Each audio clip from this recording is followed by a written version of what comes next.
Here we go. Game number 1.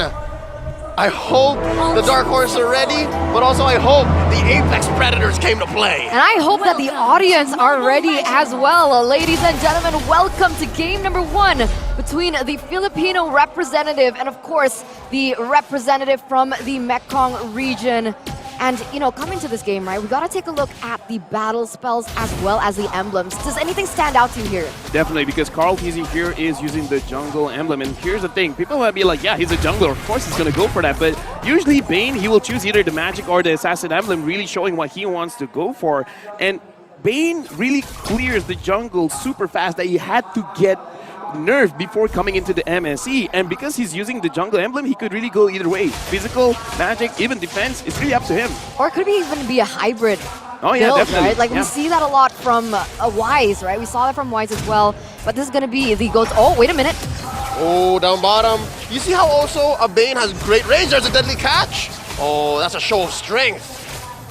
It's mostly just about zoning them out because, again, they just want to make sure that EVO, they don't have a comfortable laning phase to make sure that Echo, they can move around the map a little bit more comfortable. And again, Carl TZ, we got to see if he's very aggressive with his ults. Honestly, I kind of feel like he's going for the damage on the bounce. He might go for a physical kind of build. Definitely a possibility here. Looking back into the lane matchups, right? It seems like the Diggy has been really babysitting the Claude, right? Giving some damage, harassing the 1-1 in that early game, but face value, 1-1 versus the Claude. Who is supposed to win that matchup? Honestly, looking at the situation, it is supposed to be the 1-1 because actually it's more about kind of a dead lane. The Claude doesn't want to fight. 1-1 wants to fight. As long as Claude survives, it's okay. Here we go. Sanford, the Apex Predator himself, starts to fight. Your name at less than half health. Turtle gets reset. Look at the back line. Oper versus Carl TZ. First blood draw by the Playmaker. Down goes Your Name. Carl TZ, though, taken out. Can Echo find revenge? Oper gets away with it and kept down. Sanji gets the kill. Turtle still standing. There's a pull by EVO. Okay, 2-for-1 trade there, still in favor for EVO, honestly, but Echo did and was able to manage to reset that turtle, right? So nobody gets that just yet. Things are going to go back to square one. Yeah, I guess we didn't mention as well, but yes, it is going to be the Fredrin jungle and the Martis is going on the EXP, and both frontliners were punished, but now Agi stole that RWM. I wonder if that was the right timing, though. They may have pulled the trigger too soon. Yeah, right now we can also see that the turtle has been pulled over to Echo side. Oh, watch out! Deadly catch! Out easy with the red tree. In comes Oper. Maybe too late. And now another fight. There was a kick onto Agi. He gets away. Oh, I think that was beautifully played, right? Really, really calculated there from the side of Echo as well. EVO tried their best, but in that moment, in a 5v5 with how much utility that Carl TZ has with his ultimate, it's a little bit too difficult maybe for them to go for a front end game. Carl TZ here, jungling very cleanly, and so far, Your Name staying to his side of the map. Down bottom, there's some action, 3v2. Yaoi gets caught with the reverse time. Doesn't want to cross the threshold. He understands Benny's not ready yet. Yeah, again, looking at how they're rotating, they just want to make sure that EVO, they're not in their comfort zone. I kind of feel like this is more about putting pressure mentally than actually physically getting those kills. All right, but Corrosion already built there by Benny QT.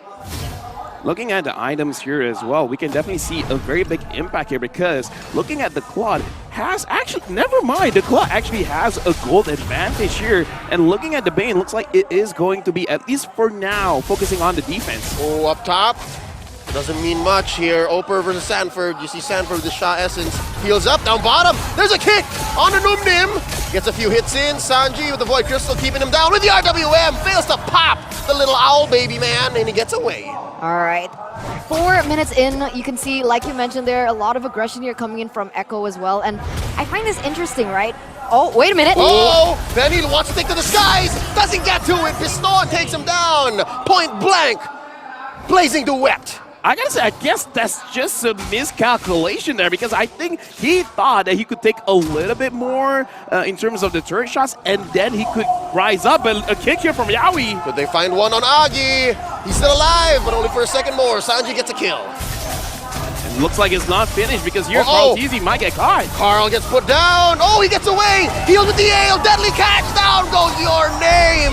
Another kill for Sanji. And now they're just free to get the neutral objectives, and this is why I love Echo and how they play, right? The way they're able to just chain those events, going in for the kills, getting over those pickoffs from the side of EVO, and then going ahead and getting the neutral objective, securing that for themselves, and of course, a healthy gold lead.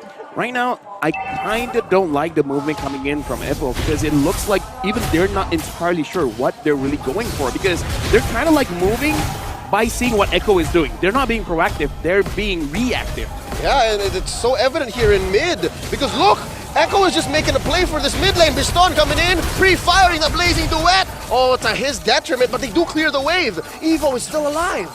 Okay, let's take it down a notch, right? Echo has been playing just insane, but looking at the equipment coming in from Claude, right, from Biston in particular, does he have enough in his arsenal to play that aggressive?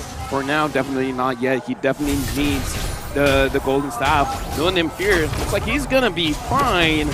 Maybe I'm speaking too soon. He's taking quite a lot of damage actually from Sanji. If anything, the real win is that they force the pop on the time's journey. They're not going to be able to fight here a few seconds in. Look at Agi. He has the way of the dragon. No dice. It really looks like they're just buying their time. Kind of ironic because they have the Diggy, but it looks like they really want to make sure that everyone gets their items first and then try to fight it out. I would kind of say it's the opposite from Echo, where Carl Teasy is really looking for an excuse to use his ult. Like, if I can use a deadly catch, I'm just gonna do it. You're right. But right now here, Biston, once again, he's trying to, he's trying to equal the playing field, right? You can see that he's struggling, just trying to get the farm so he can play a little bit more aggressively because of that mid-game power spike that he so direly needs. But in the top lane, they try to get one over on Sanford, able to retreat underneath his turret. He survived, he's okay. And LaFell, just to build on what you said earlier, I think I agree with you because they're looking for a play, right? They go for the XP lane. They go for the one that actually can just get away with a Black Dragon form. Yeah, and I gotta say, that was kind of a big mistake because the way of the Dragon could have pulled him away from the safety of his own turret, but accidentally kicking him into safe arms. The turret doesn't have arms, but just, metaphorically. We get it. It's like family. Ohana. Oh, Carl Deasy here. Wants one early. Deadly Catch gets a shield for his team. And now your name in the middle of it all. Nominate on early. Time's journey. Oper getting caught in the real world manipulation. He's not gonna last long. Sanji gets another kill. 4-0 on this young mid laner from the Philippines. Now Agi. Oh, look at Kantizi right in the middle of all of it. Agi making some space. Nominate in your name. Retreating underneath her tier 2. Tier 1 up top gets taken down by Sanford. Echo's just doing everything right? They read the opponents. They know exactly what EVO is trying to go for. They're able to secure and dominate over the neutral objectives. They go in for the kills as well. And it feels like EVO, they're pressured to play as aggressive. They're playing into the tempo of Echo, where I feel like they need to stop overcommitting for these team fights. I don't know, I kind of feel like they're trying to play as safe as they can. It's good and bad, right? Because you're not taking unnecessary risk. At the same time, it comes to the question, and right now Opera actually building a little bit of sustain with the Bloodless Axe, which is going to be pretty good when he has a lot of, either a lot of defense or a lot of damage. But for now, I kind of feel like, at least for now, it's going to be a dead item. It's not going to help him out too much. Talking about items though, right? Golden Staff for the Claude. So maybe, do you think that's enough to change the game, to change how these team fights have been going? I think it's the starting point. It's definitely, you have the damage, but again, the setup has to be there. Either EVO has to start something, or Echo has to make a mistake. The GOAT's final test. The first time Carl Teasy will be playing in MSC. Yeah, and that's just going to be the only title left for him to take for himself, right? He already has 2 MS series, now he's looking for the next M, but that being MSC. Let's see how far he goes with it. Already a 3,600 gold lead here for Echo in the 9th minute of the game, and it's looking detrimental here for EVO. Ooh, Yaoi finds a kick on Oper despite all of the bobbing and weaving, forcing out an RWM from Agility, stole away from Sanji. All this while, half of the Sansan duo actually keep his ult. So also watch out for Sanford down bottom in that one engagement, right? Echo forced back EVO, they only spent 1 ult. Yeah, but now that's actually information, right? Because now both of these teams are grouping in as 5. Carl Teasy here at level 13 with the Retribution. does EVO have a chance to take it away? Oh, here comes Sanford coming in from the east. And Biston finding your name steal. This level 1 Lord. Forcing RWM out of Sanji. They're still breathing. Sanford, oh, helps get a kill. Biston serving it up to the GOAT. Now Numnim going out. Oh, Karltizi pushing them away with an Ale Blast. Oh, I gotta say, with all that's been done, Biston for a Lord, I take this trade. Honestly, that is a very good trade because, again, it's better than losing everything, right? At least you got the Lord, and now we can definitely see EVO. Okay, we see some action, we see some productivity, we see some proactive action coming in, and it is because the itemization, just like Eterna has asked just now, having the Golden Staff with the Demon Hunter Sword, it's kind of enough. But again, if they scale a little bit more, and if Biston can actually go in a little bit safer after this, there is hope. There's a breathing space for EVO. There's definitely hope, right? Because even in that previous Lord fight, all odds were stacked against EVO, right? Your name is how many levels behind Karltizi, and he still managed to get that under the nose of Karltizi. So that's incredible. And now Karltizi, to answer our question in the early stage of the game, he's actually building for defense. So that's something that we can take note of. Interesting. We were wondering, magic, physical, hybrid, nay. Sustain. So far.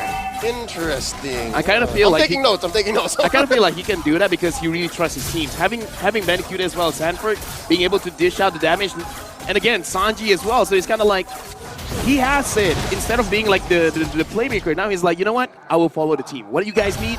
I'm just gonna make sure you guys get it. Wow, I was gonna say, Karltizi bringing back Bane in the jungle like it's 2021. This is a different flavor. I'll have it. I'll take it. And so far, it's been a very quiet game. This is odd. Honestly, looking at how he's really forcing out all of the fights, all of his ults, just to make sure that they have a faster rotation, it is very interesting. Definitely take notes because a lot of people have been going for damage, but Karltizi is like, nah, fam. Honestly, the damage is enough. I just make sure that I can survive for long. Yeah, the utility from the ultimate, right? The deadly catch is already enough to kind of hinder whatever plan that EVO has. I don't know how, but they need to find a way to bait out the resources coming in from Echo before they commit to a team fight. I kind of feel like Opera has to be the black sheep here. He has to go in front, get everything, but Yaoi gets a kick. Oh, that's one. Agi is the first to fall. That is such an important role. You can't have your mid laner being out of a big 5v5. And now, Echo might just force the issue here. RWM pinning Numinum. Yaoi. Oh, wow, that's unfortunate timing. They could have really forced that mid push. Yeah, kind of, but, well, it seems like this is the result that we're going to take for now. 2,600 gold lead. It has shrunk from earlier, but right now, once again, both of these teams with the Lord on the way already, 3 seconds left. Seems like Echo has already begun to kind of set up for it. Biston here trying to clear in that bottom lane, but that's information as well for Echo to maybe pull the trigger here right now. Oh, they're gonna rush this Lord unless EVO will oblige. There's a kick by Yaoi, finds your name. Fredrin here at less than half health. Now a 5th, now an 8th, and down he goes. Karltizi gets the kill. That's no retry for EVO. Numinum goes down, popped by Bandicoot. Oper trying to get one, doesn't get it. 2K for Big K. And that's already 3 out. 2 members left.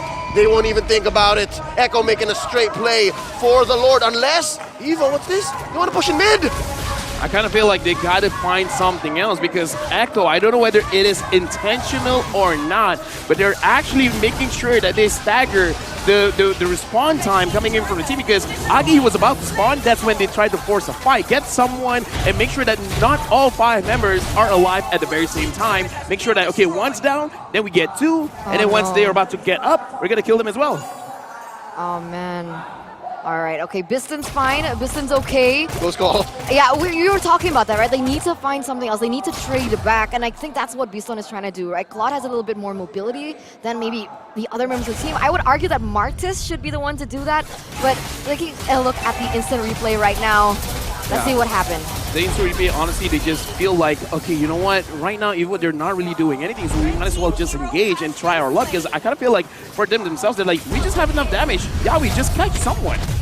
Anyone. Anyone. And how perfect is it that his first target was the one with the retribution.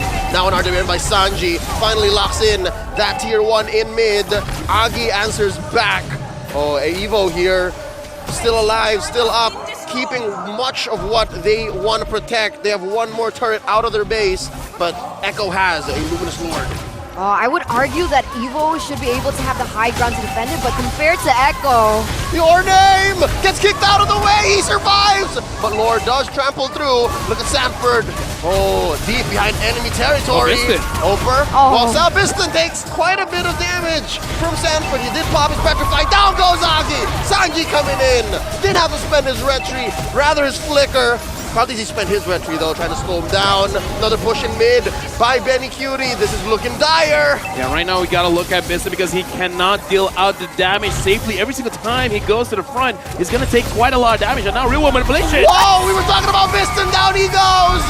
Oper as well. They're slowly falling. Your name gets taken down by Benny Cutie. It's a wipeout. Echo takes game 1. A triple kill for the 1-1. That was insane gameplay coming in from Echo. That was clean cut straight to the book. I don't really know